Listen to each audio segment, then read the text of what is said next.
Hey kiddos, before we start the video, I just wanted to let you know that I started a newsletter. It's gonna be once a week. I'm just gonna be giving my short little opinions about whatever's going on in pop culture at the moment. It's just basically anything that I want to talk about but didn't want to make a full-length video about. I think that this will keep this channel a lot more focused if I do it this way. So if you want to subscribe to my newsletter, which I think you do, it's a lot quicker than watching a YouTube video, I think. Then the link for that will be in my description, and you will get a newsletter in your email once a week of all of my opinions that I have written down. So go check it out. Let's get on to the video now. Hey kiddos.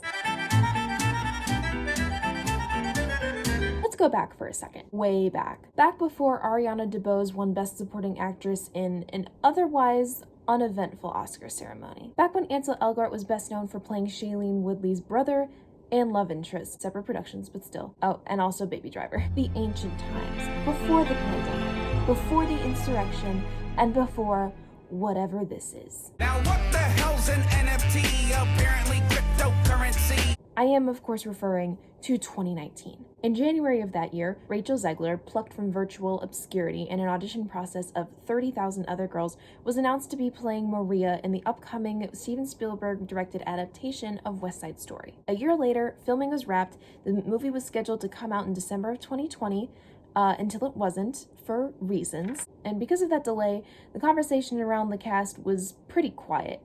Until it wasn't. In June of 2020, Ansel Elgort, West Side Story 2021's Tony, was accused of sexually assaulting a former partner in 2014, when he was 20 and the accuser was 17. Obviously, after this, Ansel Elgort's reputation was less than favorable, but it didn't take long before the narrative surrounding this conversation stopped being Ansel Elgort has sexual assault allegations against him and we should stop supporting him, and started being everyone Ansel Elgort has worked with recently is responsible for his wrongdoing, especially Rachel Zegler.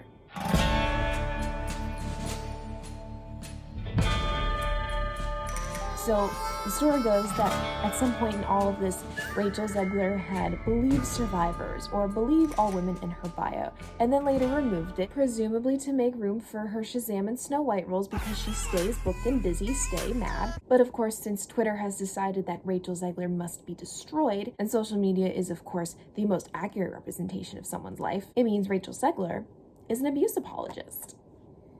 She's besties with him, you guys. She doesn't believe those allegations. Look at her. Happening to be standing next to him in this West Side Story premiere photo, sitting next to him in interviews. Look, he's even on her mug. Except, he's not on her mug. That is her boyfriend on her mug. That is Josh Ramirez. He plays Chino in West Side Story.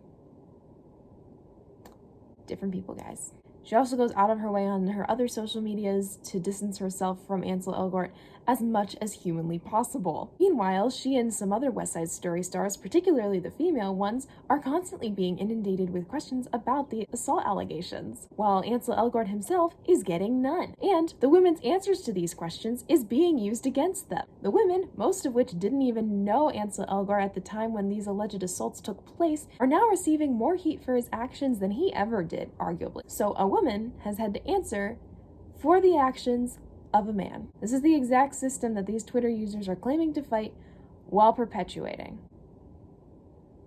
So how did we get here? So, canceling, for those of us that live under a rock, is essentially the act of trying to end someone notable's career, usually via a Twitter mob attacking with hashtags, quote tweets, and fan cams. After this person has done something that the Twitter mob considers to be atrocious. This can apparently be anything from being tricked into allowing someone to say mean things about you in a song, to saying slurs. The thing about canceling in its modern form is that those who cancel tend to say that it's about holding people accountable. But in reality, most people know this, it's basically just used as an excuse to bully and harass people you just don't like. And because of this, after a major cancellation, the narrative tends to change from this person did a bad thing to this person who has worked closely with the cancel hasn't said anything publicly about the situation and is therefore just as bad. And this is the aspect of canceling that I have decided to call cancellation by association.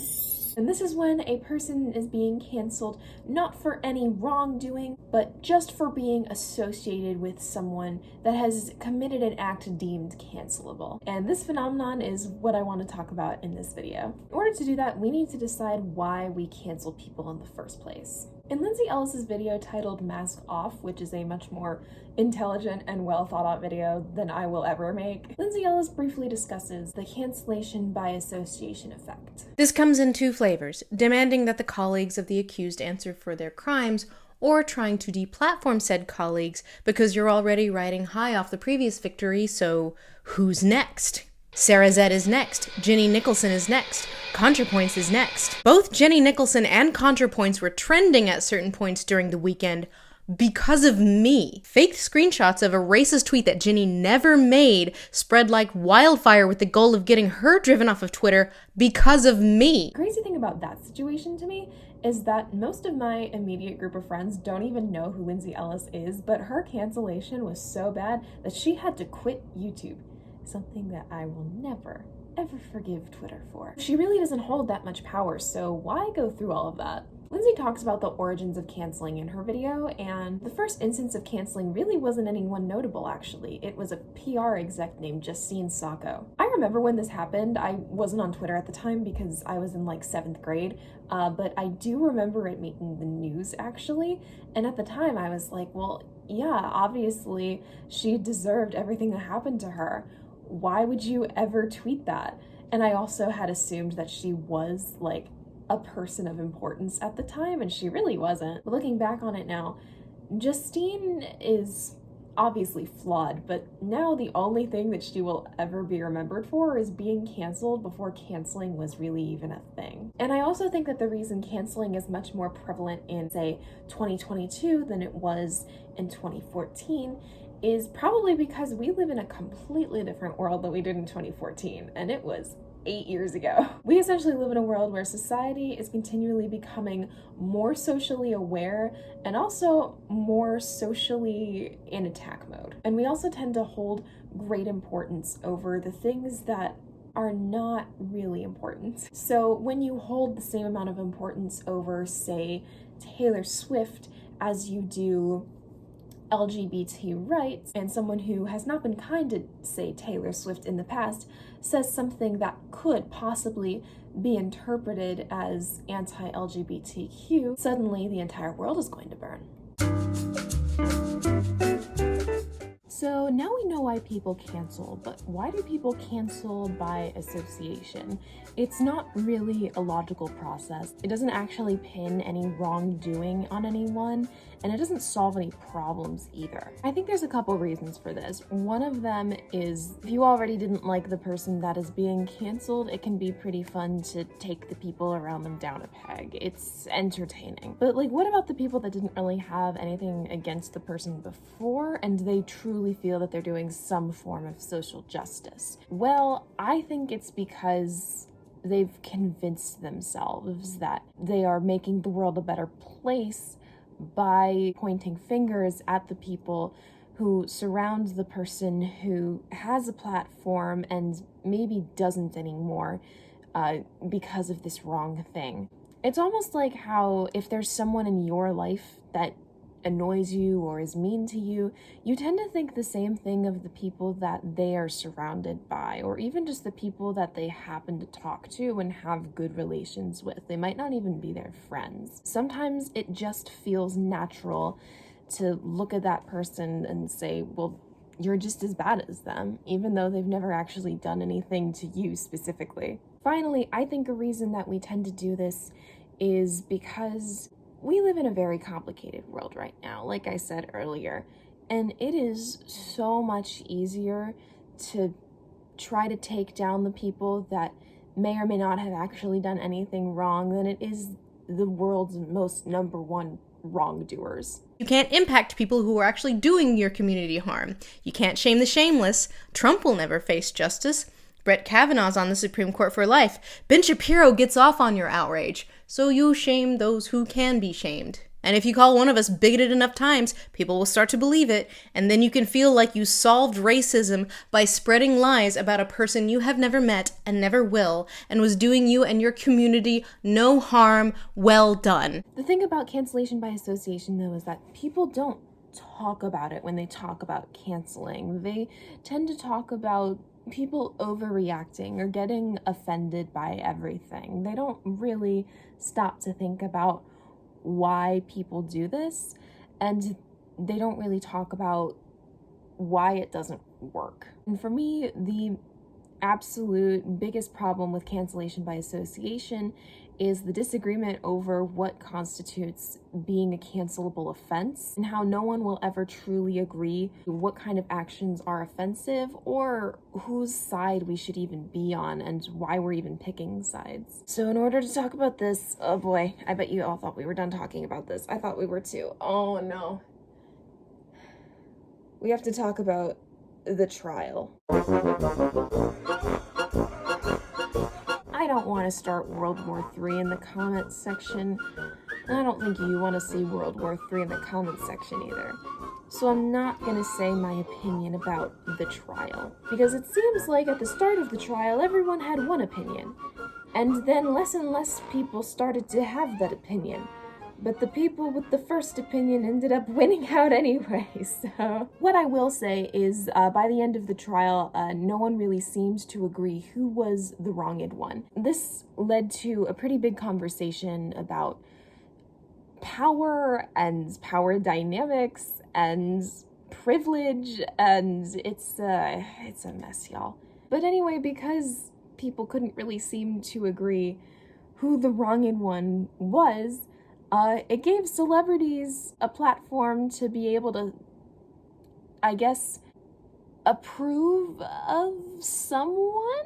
A lot of people took a simple post like on Instagram as the approval of a person, which, okay. And of course, because of this, it takes us back to Rachel Zegler. So because some sides of the internet say that Johnny Depp is the wronged one, and other sides of the internet say that Amber Heard is the wronged one. The side of the internet that thinks Amber Heard is the wronged one decided to take matters into their own hands and Photoshop a screenshot of Rachel Zegler liking Johnny Depp's post, which she did not do. But I find this tactic to be really odd, because if you were to go on the other side of the internet that thinks that Johnny Depp is the victim, then that would just affirm their likeness of Rachel Zegler, I guess, because they think that he was the one that was abused, and they think that he was the one that was supposed to win in the first place. So now we can't even agree on who deserves to be canceled, because we don't even know whose side we're supposed to be on unless you are absolutely sure, and a lot of people are. I mean, this got so out of hand that there were lists on Twitter of people who liked Johnny Depp's post. You can't support them anymore because they like Johnny Depp's post. And here's people who liked Amber Heard's post, and you can't support them anymore because they support Amber Heard. And it's like, well, what are we supposed to believe? And what am I supposed to believe about Jason Momoa? Because he liked both of their posts. Do you Support Johnny Depp. or do you Support Amber Heard. You both did. I'm assuming he knows both people. So who is the bad one? And the answer is, we will never know. And it's not our business. And there probably shouldn't have been a highly publicized trial about it so that we can all decide who was the wronged one. Because we're never going to know. Why should we, the people, be deciding what was happening in someone's personal lives? And why are we applying it to big social issues? And why are we applying those big social issues to who we shouldn't like in movies and music and TV anymore?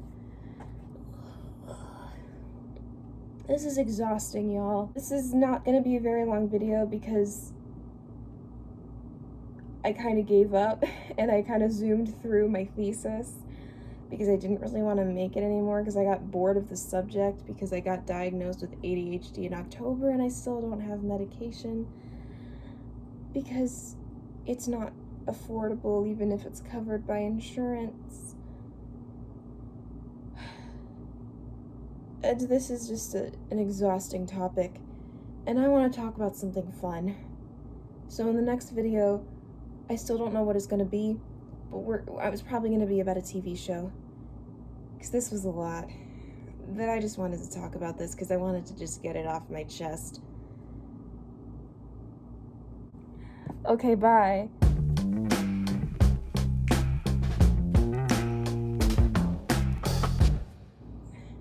Rachel Zegler, if you're watching, I love you.